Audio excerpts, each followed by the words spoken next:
all grew up hearing the stories of things that go bump in the night. The man with the hook for a hand, Bloody Mary, the list goes on. We grew up hearing these stories and putting them in the back of our minds. We use our rationale to weed out what is true and what is just folklore. I used to think the same way until I went there. Before I go any further, I like to know that we had a very different kind of hobby we enjoyed. We would research places on the internet that were abandoned, or hell, if we're lucky, possibly haunted, and we explore them. We always had a great thrill exploring the unknown, looking into the places that society had left behind to rot. Now returning to my story. I was 18 at the time, and I was with two of my friends, Eric and Paul. It was a Saturday night, and we decided to go on one of our adventures. I told my friends about a place we didn't explore yet. A few towns over, there was an abandoned factory. Strangely, even with the amount of research I put into this place, I could not find a single thing about its history besides the address. There was no information on what it used to be, no ghost stories, no records, absolutely nothing. This seems strange, but cool. It kinda gave me the thought of possibly uncovering some interesting information myself. We all piled up into my car and followed the GPS to the destination. The GPS said that the building was off the road a ways. We looked out the window and saw nothing but trees. I assumed the factory was deep in the woods, but this didn't faze any of us, because we were so used to exploring the darkest and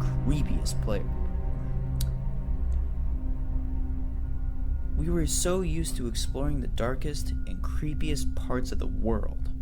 As we started to cull through the trees, I shined my flashlight a ways and found the factory up ahead. It was huge, overgrown with trees and foliage. It must have been about 3 stories high, and all of the windows were either busted or boarded. We hit the jackpot. The 3 of us proceeded into the derelict structure and put on our respirators. Safety first, right? There was junk everywhere. Cans, old mortars, trinkets of a different era way before mine. As we found more items, we came to the conclusion that this used to be some sort of automotive factory. As we continued deeper into the building, I noticed something felt wrong. Like a nauseating feeling of wrongness just swept in my body like a wave. I stopped for a moment, and Eric asked, "What's wrong?" Not wanting to sound like a pussy, I just waved them off, and we kept walking. Towards the center of the building, there was a set of stairs. This place was creepy enough without a staircase that only goes down. I never felt this feeling before, but I actually didn't want to go down there. I shined my light down the steps, stared for a moment. All there was silence. Come on, you guys are acting like a bunch of fucking pussies. I remember Paul saying he led first. Me and Eric followed close. We finally hit the bottom, and to my unnerving surprise, there was the arm of a mannequin laying on the ground. I thought to myself, what would something like this be doing in here? The feeling instantly got worse. We cautiously scanned the room with our lights, the beams illuminating the dust or whatever was in the air. With the room illuminated by our flashlights, it was obvious that there really wasn't anything amazing down here. Just more motors and junk. We were about to turn around and head back up, until I noticed something behind what appeared to be a large boiler. So I walked up to it, and it was a door. It was very short, about half my height. It was covered in rust. I slowly opened the door and stepped inside. Without thinking, I walked forward.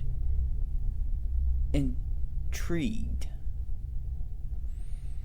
yet horrified. I turned around and shined my light back into the room I came from, and my friends were missing. The door then shut. There was no handle, no way out. I was terrified. I couldn't even think straight. I banged on the door. I screamed for my friends, but nothing happened. I turned around and shined my light. What I found was an old, rusted ladder leading down into a dark hole. Clearly, there was nothing I could do but go down and hope there was a way out. A horrible smell came from the hole. I proceeded down the ladder. I noticed about every 10 feet, the brick shaft I was descending would look more decrepit and dirty than it initially was. It seemed unnatural, but then I finally hit the bottom. The smell got progressively worse. The floor was flooded up to my ankles in murky water. I shined my light forward, and my beam didn't hit the end of the room. It was huge. I had to be dreaming, because how could this be under an automotive factory? The deeper I moved into the room, the more mannequin parts I saw. Heads, arms, legs, everything. Some had red liquid dripping from the eyes and mouths. Even deeper, there were mannequins that were standing, some missing arms and heads.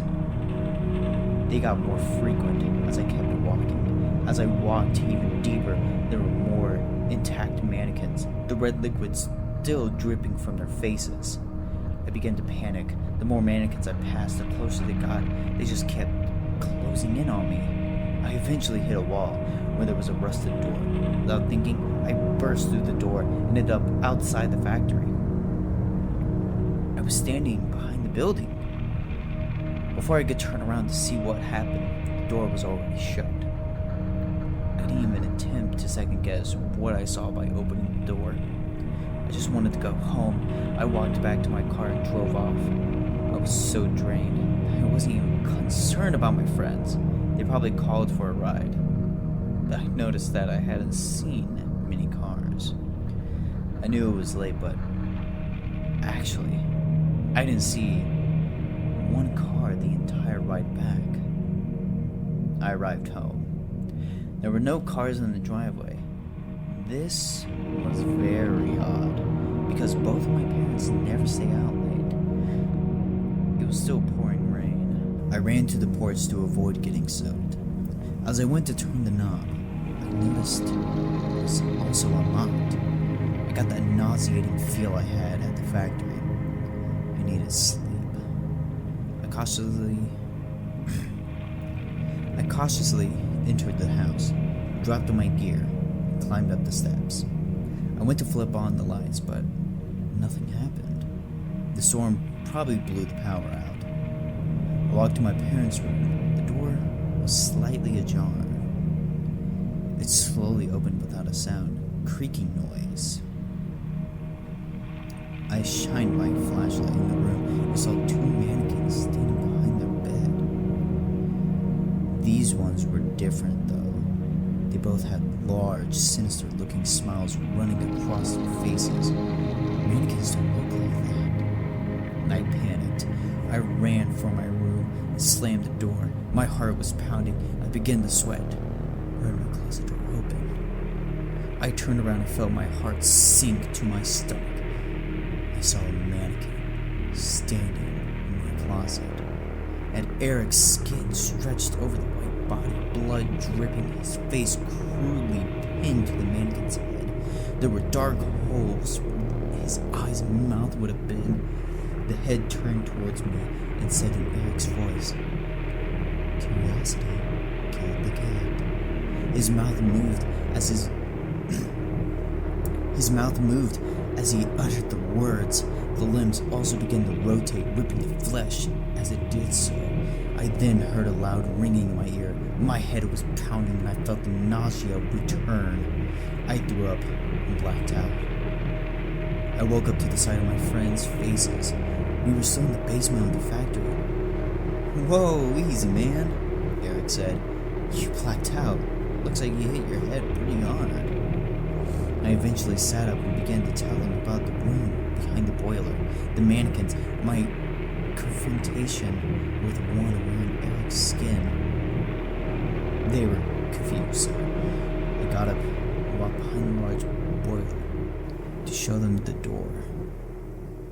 It was gone.